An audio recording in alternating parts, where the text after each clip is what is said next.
Bom dia, boa tarde, boa noite aí, galerinha do sétimo ano. Tudo certo com vocês? Então, na aula de hoje, a gente vai fazer uma recapitulada sobre o conteúdo referente a biomas brasileiros, certo? Bom, a prova, os temas que irão cair vão ser ecologia, certo? E biomas brasileiros. Eu vou estar enviando para vocês, essa semana, os conteúdos e as páginas referentes ao livro, certo? Mas vamos começar aqui nossa revisão sobre biomas brasileiros. Bom, primeiro vamos recapitular o que é um bioma, certo? Nesse slide, quem quiser eu posso enviar para você, certo? Mas não precisa copiar o que está escrito aí na tela. É só acompanhar aqui a leitura comigo. Ó, os biomas, eles são extensas regiões de variações climáticas específicas, como temperatura e chuva. Ou seja, são regiões muito grandes que vão possuir variações climáticas bem delimitadas e específicas. Eles vão possuir o solo, a vegetação e a fauna. Para quem não sabe o que é fauna, são todos os animais que vivem naquele local. Peculiares, ou seja, solo, vegetação e fauna específicos. Os biomas brasileiros são Amazônia, Cerrado, Mata Atlântica, Caatinga, Campos do Sul e Banhados, Pantanal, e também os ambientes costeiros, que são ambientes próximos ao mar, certo? Tudo que tem costeiro é próximo ao mar. Pode ser aí costeiro da região da praia ou também próximo ao mar que não seja praia, né? Nós temos aí as principais imagens da Mata Atlântica, da Amazônia, do Cerrado, da Caatinga, de Pampas, Pantanal e dos ambientes costeiros. Os principais biomas brasileiros são 6: Mata Atlântica, Amazônia, Cerrado, Caatinga, Pampas e Pantanal. Os ambientes costeiros, eles são um subtipo dos biomas, então ele não é um dos mais importantes. Os mais importantes, eu vou repetir, são 6: Mata Atlântica, Amazônia, Cerrado, Caatinga, Pampas e Pantanal. E um bioma não tão importante são os ambientes costeiros. Certo?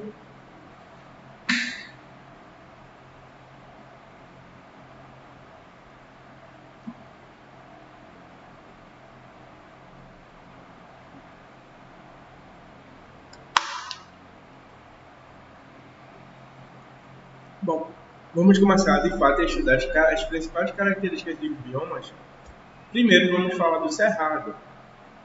Toda essa região aí que vocês estão vendo é a região onde o Cerrado se encontra, certo? Então ele está aqui em toda essa extensão na região centro-brasileira, centro-oeste, né, que chama do Brasil. Ainda resta 19,15% do Cerrado brasileiro, ou seja, 19,15% do Cerrado vai possuir uma vegetação original. O solo do Cerrado é muito rico em um componente químico chamado de alumínio, ou seja, tem muito ferro. Ferro, alumínio, materiais, metais, né?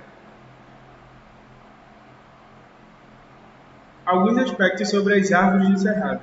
Elas vão ter caules retorcidos, ou seja, a parte que a gente vê da árvore, ela vai ser toda troncha, certo? Não como essas árvores que a gente vê aqui em Olinda, em Recife, que são retas. A parte que a gente vê, que tem casca, etc., são tortas. E a casca das árvores são grossas. Caule é toda a parte que está no ar, a parte que a gente vê das árvores, certo? O fogo, por incrível que pareça, é um importante fator aí ecológico no Cerrado. E a gente vai falar por quê. A gente tem aqui algumas espécies encontradas no Cerrado. Temos aí o pequizeiro, que é chamado Cariocar brasiliense, certo? O próximo conteúdo que a gente vai estudar na próxima unidade, já depois das férias, nós vamos ver como se denomina os nomes científicos, certo? Aí vocês podem ver aí que o nome popular dessa espécie é pequiseiro, mas tem o nome aqui Cariocar brasiliensis. Sempre em texto é destacado, vocês veem aqui que está em parênteses, certo? E também a primeira palavra sempre em letra maiúscula e a segunda sempre em letra minúscula, certo? Temos aqui, ó, as queimadas. Na semana passada, nós falamos um pouco sobre queimadas. Quem lembra? Eu falei as características de uma queimada e sua importância. E basicamente, para que as queimadas servem? Elas são formas aí de fazer uma manutenção desse bioma do cerrado, certo? Claro que a vegetação natural consegue controlar esse bioma a partir de areia, a partir de pedras, a partir de vegetação seca e também muitas sementes de muitas árvores, elas só são possibilitadas de germinar a partir do fogo, certo? Algumas sementes de árvores, elas só podem germinar a partir do fogo lá no cerrado. Então, dentro do cerrado, as queimadas têm importância natural, certo? Só que o homem ele intensifica muito esse processo, prejudicando até mesmo quem não precisa dessas queimadas. Até mesmo os seres vivos, animais e vegetais, que não vão precisar desse tipo de queimadas, certo? Vamos falar agora sobre o cerrado. Quer dizer, estamos falando, né, sobre o cerrado, algumas outras características do cerrado. O cerrado vai possuir algumas adaptações. As cascas e folhas vão ser grossas. Vão possuir tricomas, que são substâncias naturais que facilitam a proteção das plantas. Os caules das árvores dos cerrados, muitas vezes, eles vão ser subterrâneos, ou seja, essa região aqui que a gente vê é um caule, certo? E algumas árvores, essa região aqui que a gente vê, ela vai estar um pouco também aqui no solo, certo? E as raízes dos cerrados são bem profundas. Você vê aqui que pode possuir até 15 metros de profundidade. Por que isso? Porque para encontrar água é bem difícil no cerrado, né? Então, para alcançar um lençol freático, que a gente já falou sobre lençóis freáticos lá no tema sobre água, é importante a gente ir muito a fundo. Temos aqui Babatimão, uma espécie aí muito conhecida do cerrado, que tem nome científico Schinodendron sp. E outra espécie muito famosa do cerrado, o chapéu de couro aqui, essa planta, que também é Echinodurus gradiflorus, o nome científico aí da vegetação do cerrado, certo? E o cerrado ele vai possuir diversos impactos ambientais. Quais são eles? Ele vai possuir muitos metais pesados no seu solo, por conta da agricultura. E dentro do cerrado é estimado que o desmatamento, ele por minuto, ele chega a ser igual à área de 2,6 campos de futebol, certo? Quase 3 campos de futebol aí são desmatados por minuto no cerrado.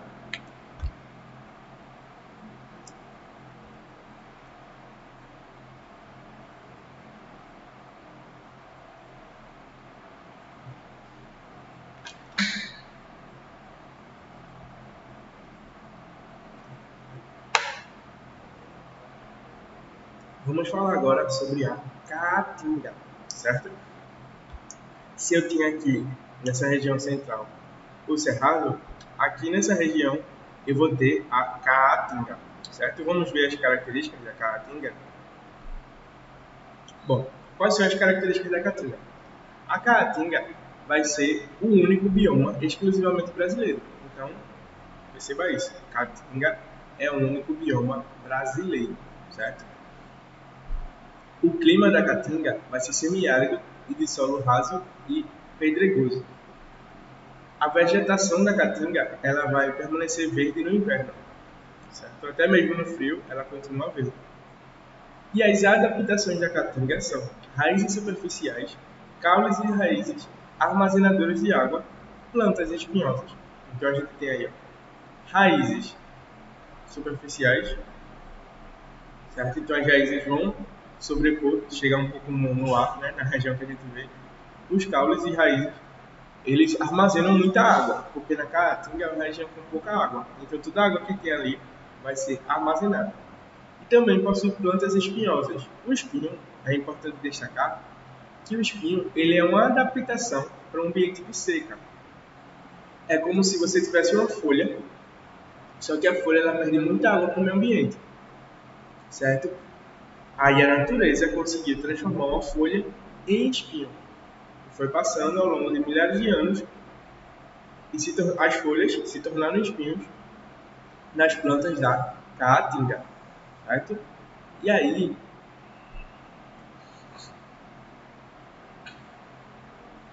a partir desses espinhos das plantas, foi possível perder uma menor quantidade de água para o meio, certo? Vamos aqui recapitular o que a gente viu nesse slide. Caatinga é o único bioma exclusivamente brasileiro. O clima no bioma é semiárido e de solo raso e pedregoso. Semiárido significa que chove pouco, certo? A sua vegetação na Caatinga permanece verde no inverno. E as suas adaptações são raízes superficiais, caules e raízes armazenadoras de água, plantas e espinhos. Temos algumas plantas muito comuns ali na Caatinga, certo? A gente tem aqui, ó, o período de estiagem, que é inclusive uma imagem aqui muito forte que as pessoas remetem muito ao Nordeste. De fato, no Nordeste, um dos principais biomas é a Caatinga, certo? Essa imagem aqui já serviu de palco para várias obras literárias e cinematográficas como O Alto da Compadecida, que tem grande importância cultural para nós, enquanto pessoas que vivemos no Nordeste, e também para a cultura brasileira, e também para a cultura nordestina, certo? Aqui a gente tem a diferença entre o período de estiagem e o período de chuva, certo? Temos aqui ainda a coroa de frade, que é o Melocactus barriensis, certo? Uma cactácea aí bem bonita, ela é muito importante também para a vegetação da caatinga. E ela cresce aqui numa região bem seca. Uma planta também muito famosa, que é o umbuzeiro, que tem o nome científico Spodias tuberosa, certo?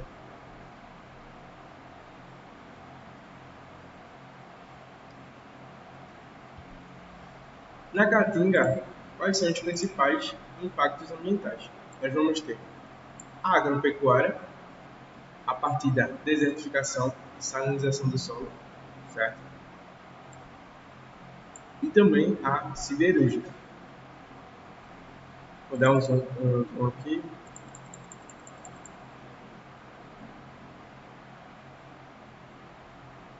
Vejam que a vegetação da Caatinga, a partir do calor intenso, ela perde muita água para o meio ambiente, porque o solo possui muito sal.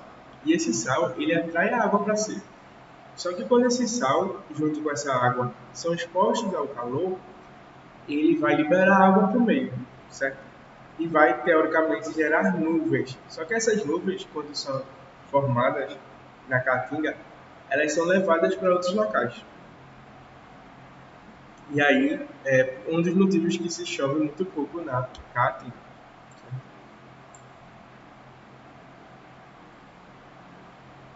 Temos aqui os chamados regiões desérticas na Caatinga. Vamos ler um pouco sobre isso?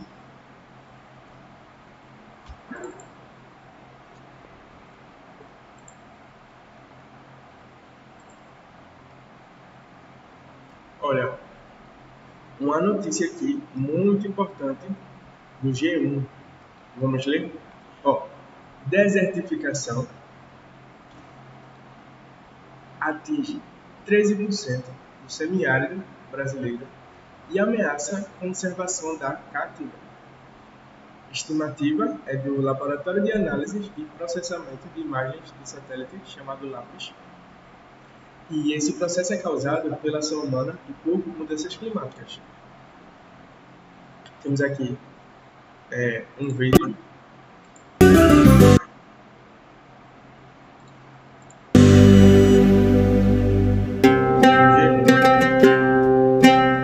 Desertificação, um fenômeno que ameaça as regiões mais secas do mundo, inclusive no Brasil.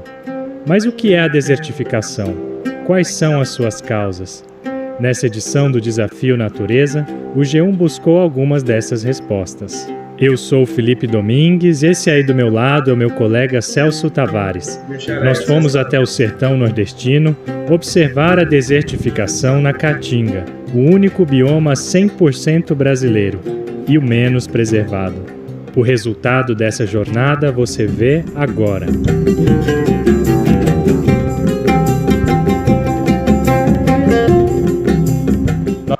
Então, aqui uma reportagem do G1. Eu não posso passar toda, certo? Por direitos autorais. Mas eu posso ler a notícia. Como eu tinha falado na aula, a Caatinga é o único bioma exclusivamente brasileiro. E ela vai sofrer de um fenômeno chamado chão rachado aqui, que é nessa imagem que a gente está vendo bem, né? O chão rachado. Que ele acontece quando o ambiente tem pouca vegetação, pouca água e pede muito das pessoas que vivem ali.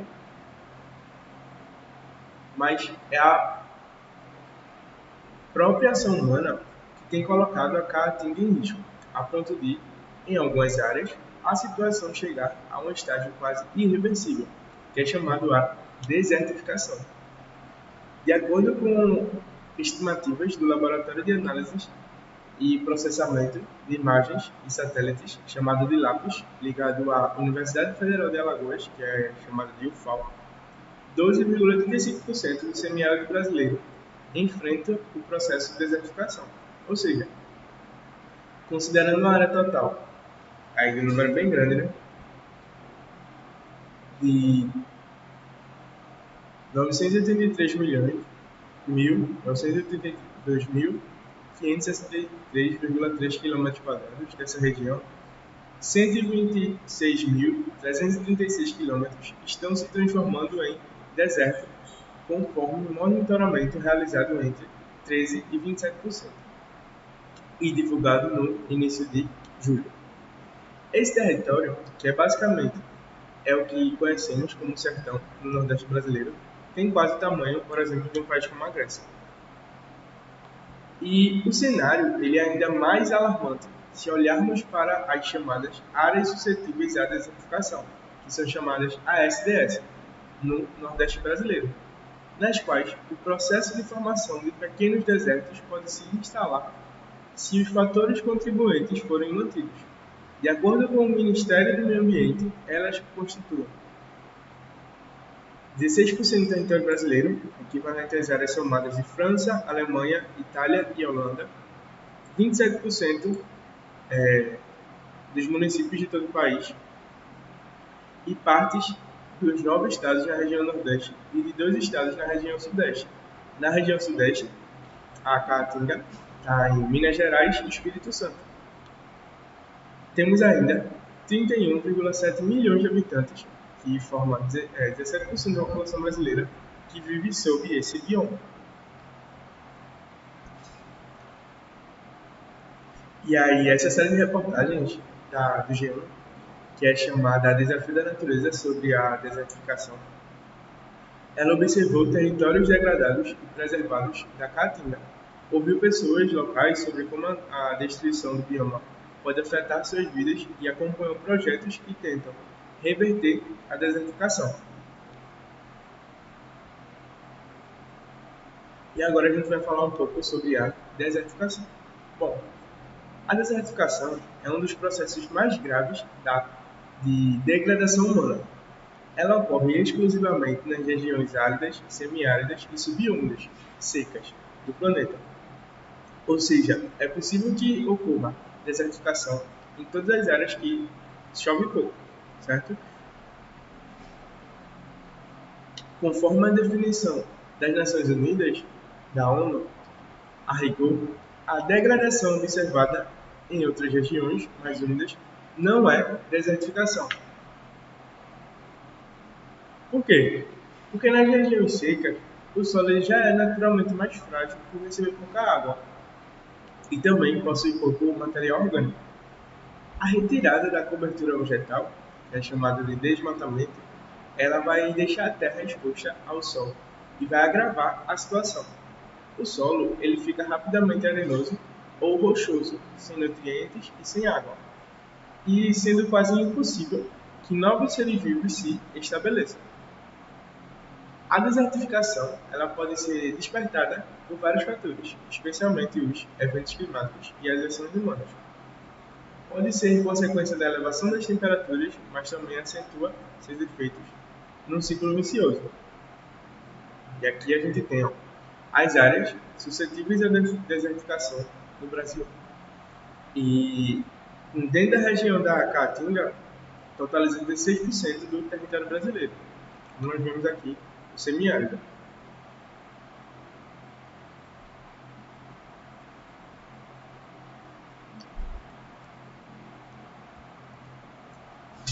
De acordo com a Plataforma Intergovernamental de Políticas Científicas sobre Biodiversidade e Serviços Ecossistemas, chamado IPBES, mais de 2,7 bilhões de pessoas são prejudicadas pela desertificação em todo o mundo.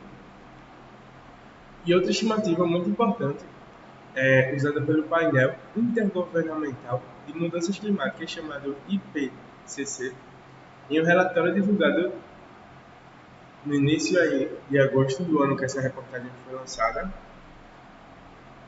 que foi em 2019, em agosto de 2019, certo? É de que 50% da caatinga passa por alguma forma de degradação, inclusive a desertificação. E o dado ele se refere a 2005. Cerca de 8% do território do Brasil enfrenta algum tipo de degradação, sendo a caatinga o bioma menos preservado atualmente.